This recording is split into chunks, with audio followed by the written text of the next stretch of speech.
According to a follower who worked on an oil rig out in the Gulf, he said there are things living or moving out in the open ocean that don't show up on any maps, sonar, or any type of training manuals.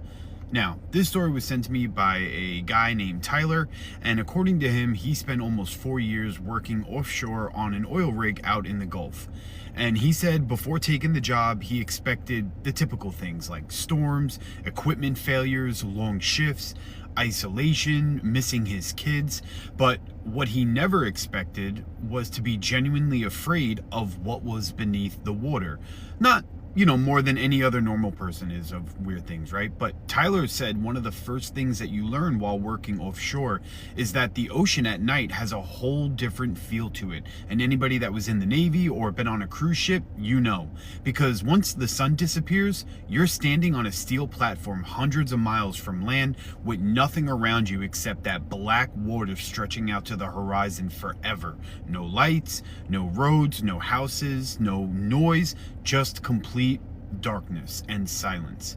And according to Tyler, after midnight, the ocean almost seems to come alive in its own creepy way. The first strange thing that he noticed happened during his second month while working out there. It was around 2 in the morning, and he had stepped outside during a break to smoke a cigarette and watch the waves go by. And that's when he saw it. It was a light deep beneath the water. Not like bioluminescence or not like a reflection of anything. He said it was a single bright blue light moving quickly beneath the surface. And at first he thought maybe it was like a large fish, maybe the way the moonlight was hitting the water, until it suddenly changed direction, like straight upward, and stopping only a few feet beneath the rig. And Tyler said it hovered there for a little bit and it was perfectly still, just watching. And then it shot off into the darkness faster than anything he'd ever seen move underwater like that. And he later had asked one of the older workers about it, and the man simply just laughed at him and said, "Oh, so you've seen them?" And Tyler was like, what? Like, what do you mean? And the older worker just shrugged it off, and he's like, well, it just depends on who you ask. Some call them spirits, others call them the visitors. Most of us just don't talk about them. He's like, you'll just learn to just deal with it. And at first, Tyler assumed they were maybe messing with the new guy. It's pretty typical, until the noises started. And he said around 4 in the morning, they'd occasionally hear sounds coming from below the rig. Not like any whales or dolphins or machinery. He described them as long, mournful calls, almost like someone singing underwater.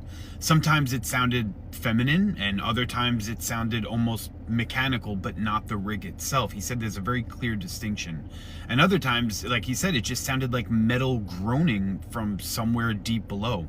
And every single time that those noises would happen, the ocean around the platform became unnaturally calm. There were no waves, no wind, just nothing, just complete silence, he said. And Tyler said one of the creepiest incidents happened about a year into the job. And one night, several workers were gathered around the railing after hearing splashing coming from underneath. And they expected to see, dolphins or, maybe like a school of, sharks or whatever. But instead, they saw multiple lights moving beneath their platform. And there were dozens of them. They were blue, they were green, they were white, and they were all swimming in circles around the support legs of the rig. And it was way too coordinated, he said, for it to be fish, or way too fast for it to be divers or anything else. And one of the younger workers joked that maybe there were secret military drones underneath, but nobody laughed it off, because one of the oldest rig workers standing nearby, he made a comment. He said something along the lines of like, well, they're back earlier than usual this year.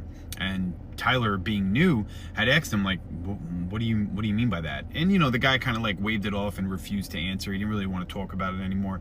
And then he walked back inside, and the lights remained there for almost 20 minutes afterwards. They were circling, they were stopping, moving again, and almost as if they were inspecting the structure itself. And then all at once, they just disappeared straight down into the darkness. He said it looked like they just took a plummeting dive down. And Tyler says people still tell him, maybe he was probably tired. People that don't work on the rig say that. Maybe overworked, imagining things, but he swears on everything that he saw those lights and he knows that they're real. And according to him, about 6 months before leaving the rig, he woke up one morning after work, and he was working all night, and he woke up and he stepped outside of his little cabin, and 30 feet above the ocean was a wet human-like handprint on the window, his window, pressed against the glass from the outside. There's no way to access it from the bottom. And he says he never found out who or what left it there, but whatever lives beneath those rigs, he said, knows when you're watching, and he said eventually they probably start watching back. Let me know what you guys think in the comments.